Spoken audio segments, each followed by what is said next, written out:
지방선거 얘기해 볼게요. 그동안 주로 사람들 많은 곳을 찾아다니면서 유세하던 이재명 후보가 어제부터는 이른바 나홀로 유세를 하고 있대요. 먼저 영상 만나보시고 이어가 보도록 하겠습니다. 잘 부탁드려요. 고맙습니다. 전국 지원 유세를 한 번씩은 했기 때문에 오늘부터는 개항에 좀 집중하려고 합니다. 안녕하세요, 어머니. 운동하세요? 잘 부탁드립니다. 어제 부산 유세 끝나고 12시까지 임항역에서 우리 인사하고 있었습니다. 전에는 저희가 막 여기 골목을 순회를 하고 이러면 너무 많은 분들이 몰려가지고 마치 무력 시위하는 것처럼 보이기도 했다고 그래요. 그래서 어제는 몰래 조용히 임항역에 한 2시간 반 있었는데 그래도 마지막에는 많이 몰리셔가지고 저희가 일부러 좀 가달라고 부탁도 했습니다. 예. 아니 손정혜 변호사님, 이재명 후보가 유세할 때마다 구름처럼 따라다니던 선거 운동원들 또 그 지역의 후보들 지금 어디 간 겁니까? 배고프어서 뭐 밥 먹으러 갔습니까? 일단은 잘한 선택이신 것 같습니다. 왜냐하면 우리가 세력을 보여주고 어떤 대규모의 어떤 세력을 보여줄 때도 필요하지만 지금은 아까 말씀드린 것처럼 민주당은 반성 모드에 들어가 있는 상황이고 아하. 대선 과정에서 이제 낙선을 했기 때문에 이재명 후보 입장에서는 좀 조용하게 국민들 삶 속에 조용히 들어가면서 반성하고 그리고 좀 겸손하고 절실하게 표를 이야기하는 것이 필요한 시점이 아닐까 생각이 들고요. 두 가지가 좀 영향이 있었던 것 같습니다. 일단 여론조사 결과, 박빙의 여론조사 결과가 인천 계양에서 정말 열심히 밀착형으로 지역 주민을 만나야 된다라는 어떤 외부의 비판, 외부의 어떤 지적들이 있었던 것 같고 그걸 수용했다고 보이고요. 두 번째는 최근에 폭력 사건이 한 번 있었죠. 네. 사람들이 막 몰리는데 철제 그릇 던져서 이거 시끄러워서 던졌다라고 한 가해자가 있었는데 구속되는 일까지 있었고 이렇게 지금 대선 치르고 지방선거 치르는데 너무 많은 사람들이 몰려다니면서 시끄럽게 막 선거운동을 하는 것보다는 생활 속으로 들어가는 게 필요하다. 이런 여러 가지 민심을 읽었던 거 아닐까 생각이 들고 네. 그래서 어제 오전 6시 30분이면 굉장히 이른 시간이죠. 네. 혼자서 계양 IC 도로변에서 이제 피켓을 들고 혼자 이제 인사를 했다라는 것이고 원래 예정된 일정을 다수 취소하고 오후에는 계양 테크노밸리 마스터 플랜을 발표한다던가 이 지역 주민들에게 이제 이야기할 수 있는 자리를 지금 유지하면서 활동하고 있다고 합니다. 배종찬 소장님. 네. 물론 이재명 후보는 저렇게 나홀로 유세, 마이크 없이 조용한 유세하는 이유를 밝혔습니다만 글쎄요, 뭐 언론들의 뭐 못된 버릇일지는 모르겠지만 삐딱하게 보는 이제 시각은 최근에 각종 여론조사가 굉장히 접전을 보이면서 불안 심리로 갑자기 유세 방식 바꾼 거 아니야? 뭐 이런 또 기사가 나오긴 해요 또. 그게 맞아요. 아 그래요? 아니, 선거는 현실입니다. 결국 선거에 나선 후보자들은요. 우리가 생각할 때 우린 낭만적이에요. 보는 유권자들은 그래 오늘 무슨 이야기 할까? 어디를 찾아갈까? 하지만 후보자는 이게 죽고 사는 문제입니다. 특히 지금 더불어민주당의 명운을 안고 가고 있는 이재명 위원장은 당선 안 되면 큰일 나요. 그러니까 혼자 행보를 하는 건 선거를 때는 세 가지 이유가 있습니다. 하나는 겸손이에요. 아하. 왜냐면 여러 명 다니면 안 됩니다. 이건 네. 겸손하지 않게 보입니다. 겸손. 두 번째는 뭐냐면 집중하는 겁니다. 집중하면서 유권자들이 한 사람만 보거든요. 그러면 지역의 주민들도 정말 이 선거가 쉽지 않구나. 그래서 최선을 다하고 목숨을 걸고 운동하고 있는 후보자의 모습이다. 그 이유는 절박하다는 거예요. 절박은 개항을은 이재명 위원장으로서는 이게 지면 안 돼요.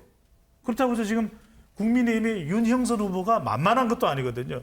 근데 차이가 살짝 나서 이긴다 할지라도 만약입니다. 이것도 얘 이긴 거야? 그 정도는 이긴 것도 아니야. 그러니까 본인으로서는 그냥 이겨서도 되는 것도 아니고 격차를 더 벌려야 돼. 부담이 여기 되겠네요. 인천 있죠? 경기도 있죠? 정말 우리가 속을 다 들여볼 수가 없어서 그렇지 이재명 후보는 지금 속이 까맣게 타들어가요. 새까맣게 타들어갈 것 같다 이거죠. 백성문 변호사님, 조금 전에 배 소장님 표현 중에 목숨을 걸고 지금 선거한다.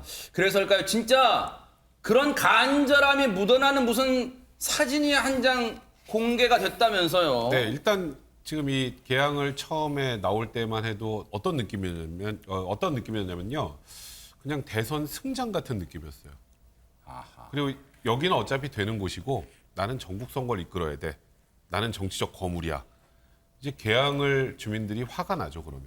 사실 명분도 딱히 없고 개항은 별로 관심도 없는 거. 자랑스러워 오히려 하는 게 아니에요? 그게 아니었던 것 같아요. 그게 오히려 역효과로 그리고 25일과 25년이라는 캐치프레이즈를 국민의힘이 걸면서 윤영선 후보는 25년 동안 개항을 위해서 있었던 분, 여긴 온 지 25일 된 후보.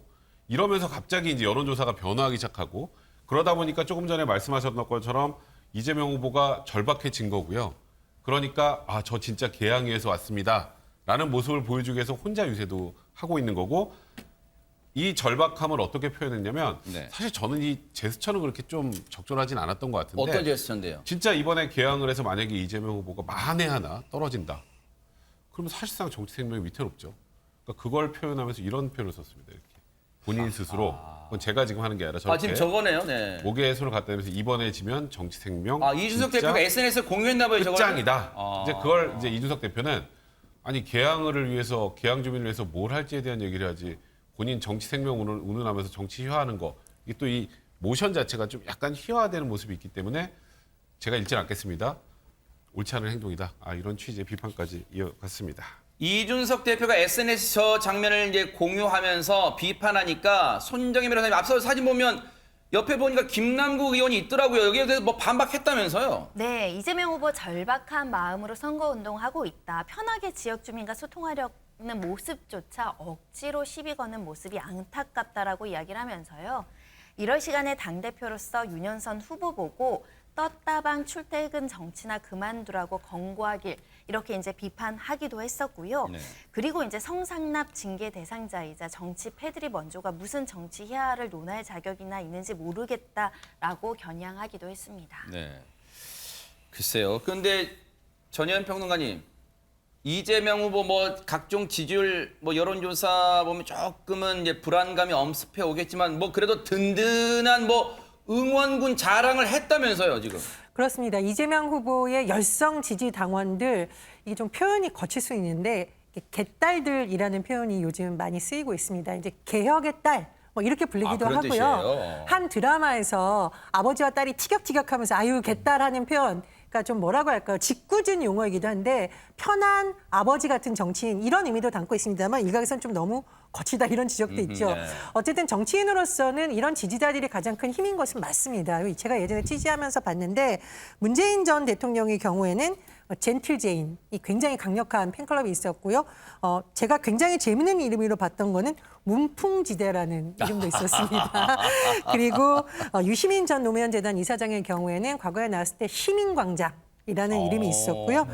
그리고 뭐 다 아시겠지만 박사모 이런 네. 모임이 있었습니다. 그러네요. 그리고 정동영 전 대선 후보는 정동영과 통하는 사람들에서 정통들 여러 가지 있었고 이해찬 전 대표의 경우에는 굉장히 재미있는 표현이 있었죠. 대장부엉이 라는 표현이 더 등장하기도 했습니다. 어쨌든 근데 아까 말씀해 주셨듯이 이런 열성적인 지지자들이 모이는 팬덤 정치가 지금은 대중정치를 확산하는 데 있어 긍정적 역할은 분명히 있습니다. 그런데 다만 반대하는 사람들에 대해서 좌표를 찍거나 너무 악마화하는 것이 건전한 공론장을 만드는 데 있어서 방해 요소가 된다 이런 지적도 있으니까요. 이재명 후보들도 지지자의 어떤 요구에 대해서 호응하는 것은 맞지만 너무 한쪽으로 쏠렸을 수 있을 때는 또 부작용이 있을 수 있다는 점을 염두에 둬야 되겠습니다.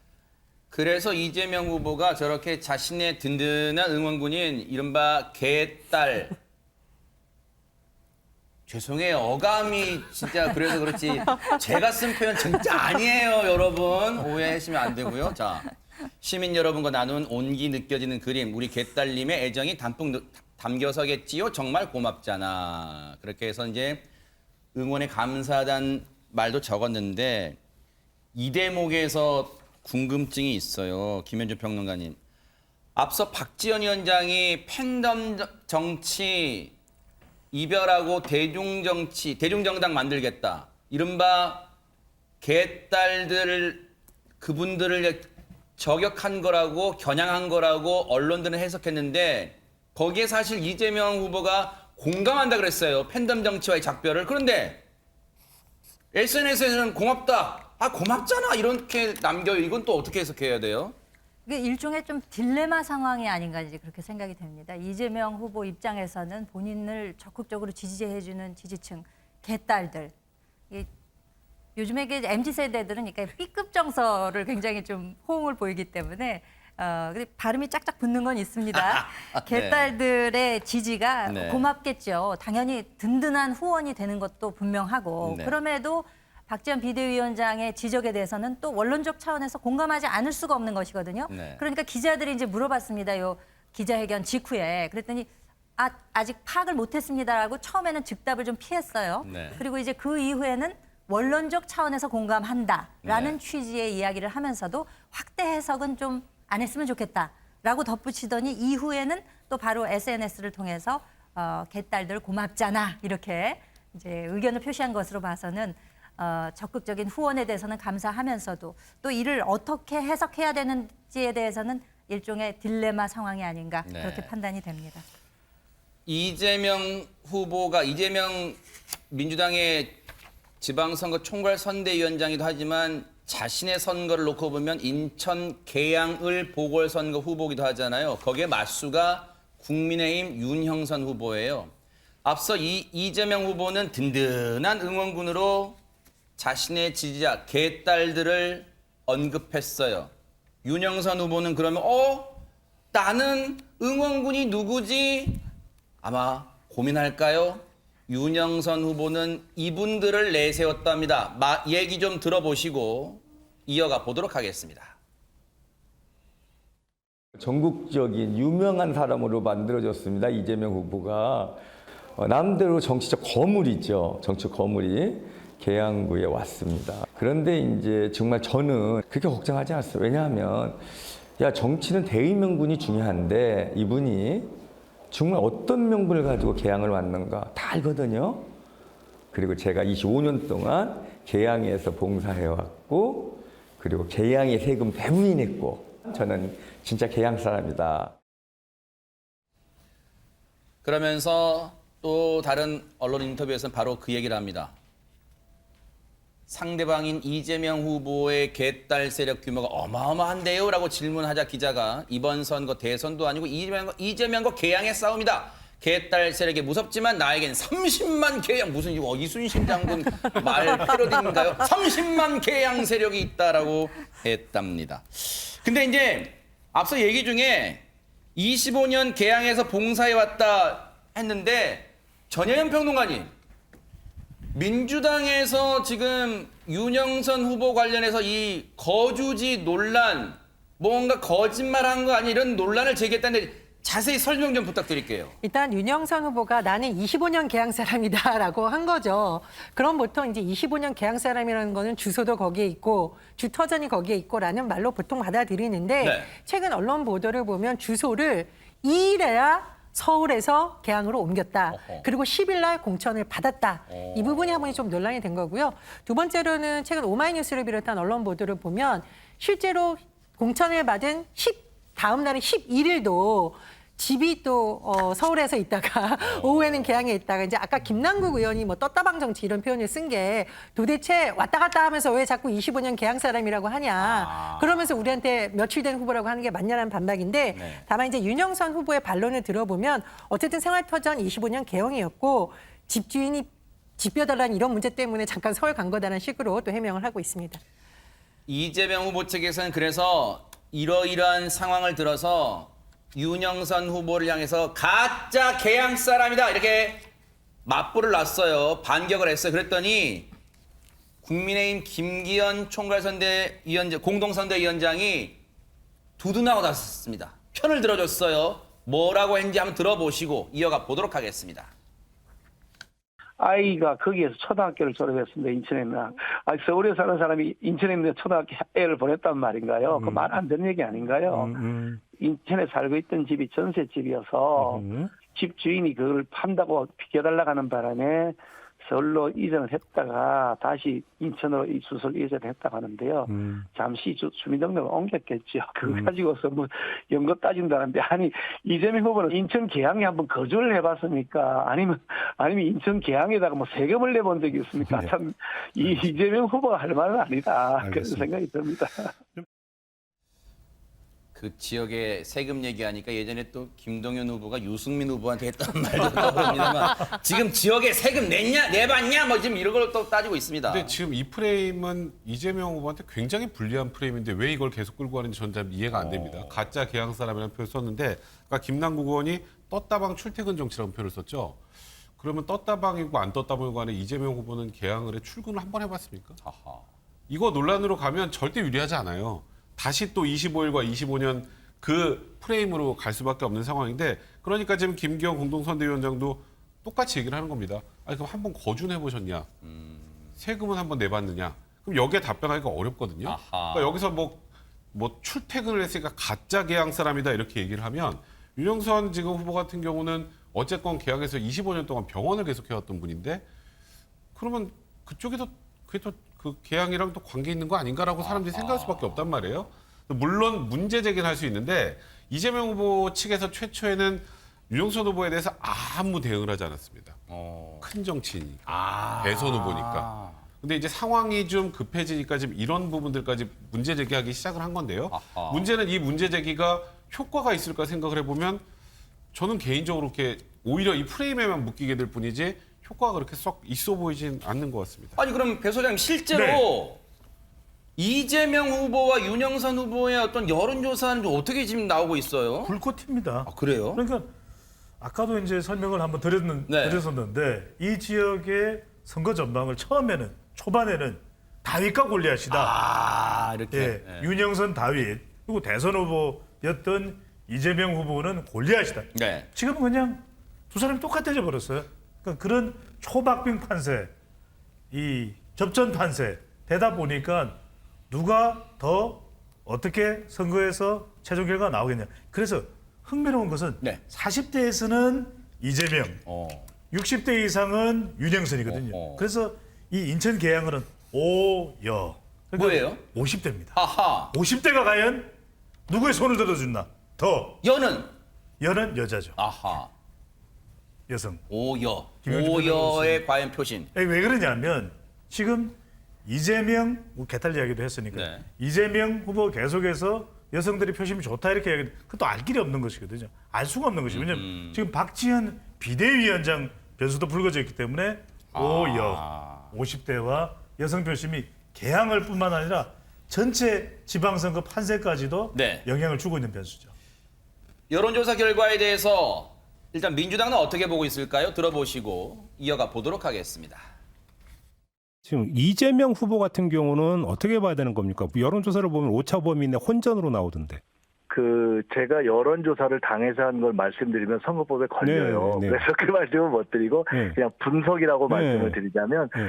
저희의 분석에 의하면 지금 이제 언론에서 일부 나온 조사 그대로는 아닙니다. 근데 조금 좁혀진 것은 사실이고 그거는 저희가 처음부터 예상했던 거고요. 지방선거 이대로 하면 완전히 그냥 저희가 어렵게 생겼으니 좀 도와주십시오 이렇게 말씀을 드리려고 이제 마지막 일주일을 준비하고 있습니다. 선거 구도가 우리 당에 유리하지 않습니다. 각종 여론조사에서 보수 정권의 압승을 예견했던 2010년 지방선거와 2016년 총선 모두 정반대의 결과가 나타났습니다. 이번 지방선거 또한 국민과 역사를 믿고 끝까지 포기하지 않겠습니다. 어쨌든 지금 김민석 총괄본부장 또 윤호중 공동비대위원장 얘기 공통점은 전현평론가님 언론사가 발표하는 여론조사 그거 우리가 분석하는 여론조사랑 달라요 이 말인데 그러면 시청자분들이 궁금하실 것 같아요. 민주당은 무슨 새로운 기법이 있나? 그럴 것 같습니다. 글쎄요, 뭐 새로운 기법일 수도 있겠지만 아마 지금 당내에서 이렇게 말하는 근거로는 샘플을 많이 했다. 그러니까 일반적으로 여론조사와 응답률까지 고려하면 이게 정확한 민심이냐에 대해서 좀 논란이 있는데 우리는 많은 샘플로 했다. 더 정확하게 분석해 보니 뭐 좀 다르다라는 주장을 한 것으로 보이고요. 근데 네. 말씀해 주셨듯이 선거법상 정당에서 이런 걸 발표할 수 없어요. 그래서 이 정도로 말씀하신 거로 보고 2010년 지방선거, 2010년 총선 얘기를 하셨는데 제가 이 두 선거 모두 취재를 해봤었거든요. 끝나고 나서 당시 민주당의 한 지도부가 여론조사 기관 믿으면 안 돼! 이렇게 외치신 것이 실제로 여론조사도 다르게 많은 지역이 나타났는데 왜 좀 억울해하셨냐면 여론조사 결과를 보고 A 어차피 질 것 혹은 A 어차피 이길 것 안 하고 투표 안 할 수가 있잖아요. 그래서 지금 민주당이 절박하게 투표를 해달라고 주장을 하는 것이고 특히 인천 계양을은 대선이 아니잖아요. 작은 표차로도 이게 어떻게 선거의 결과가 바뀔 수 있기 때문에 민주당이 계속 일주일 앞두고 도와주십시오, 도와주십시오 하고 있는 거고 이재명 후보의 최근 슬로건이 투표하면 이긴다입니다. 그래서 그런 절박함 쪽으로 좀 이동한 것으로 보입니다. 그럼 제발 민주당이 이런 네네. 얘기 안 하면 좋겠어요. 어허. 제가 조사 다 해봤습니다. 민주당 조사도 네. 해보고 뭐 보수정당도 해보고 다를 게 없어요. 근데 이렇게 할 수밖에 없죠. 왜? 선거 때인데 우리가 지금 안 좋습니다. 맞아요. 기싸움이잖아요, 선거. 힘들어서 이럴 수는 없죠. 네. 자, 결과 달라요. 달라요. 그냥 믿어주세요. 이건데 저는 2010년에는 뭐가 있었습니까? 무상급식이 있었잖아요. 아하. 2016년에는 뭐가 있었습니까? 옥새 들고 나르샤가 있었잖아요. 네. 이번에 뭐가 있습니까? 박지원 비대위원장 네 분이 있잖아요. 그러니까 다른 거죠, 상황이. 네.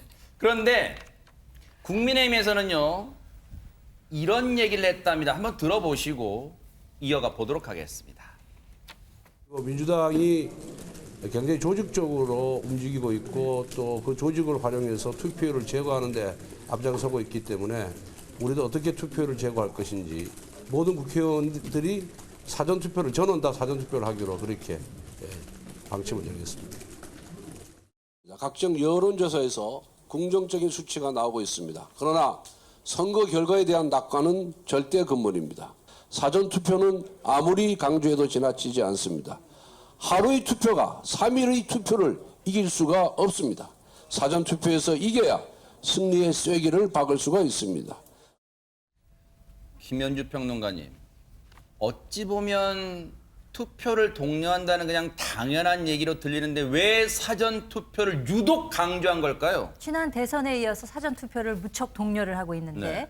결국에는 지지층 무슨 일이 있어도 나는 꼭 가서 몇 번을 찍을 거야 하는 분들은 당연히 나가서 투표를 하시죠. 그런데 일반적으로 대선에 비해서 지선은 투표율이 좀 낮은 경향이 있습니다. 네. 그렇기 때문에 적극 지지층 이외에 중도층에 포함되는 분들이 얼마나 많이 찍어주느냐에 따라서 선거 승리가 왔다 갔다 할 수 있지 않습니까? 그러니까 이제 이 투표율 제고를 위해서 반드시 나가서 투표를 해달라. 네. 하루 하는 것과 사흘 하는 것과는 분명히 다르다라는 이야기를 하시는 것이고 네. 그리고 일반적으로 또 줄투표 경향이 있습니다. 이번엔 나가면은 여러 기표해야 되는 게 굉장히 많고 뭐 최소 7번 해야 한다면서요? 네. 그렇습니다. 그렇기 때문에 일일이 예를 들면 기초의회 나오는 분들까지 다 성향 파악을 못 하잖아요. 그러니까 줄투표 성향이라 그래서 이렇게 쭉 같은 번호를 찍는 성향이 있습니다. 그렇기 때문에 이런 걸 따져봐서도 그게 꼭 줄투표군요. 나가서, 꼭 나가서 찍어달라 하는 그 독려를 하는 것이죠. 그러네요. 듣고 보니까 절박함도 묻어 있네요. 앞으로 어떻게 사전 투표도 한번 어떤 투표를 볼지 한번 지켜보겠습니다.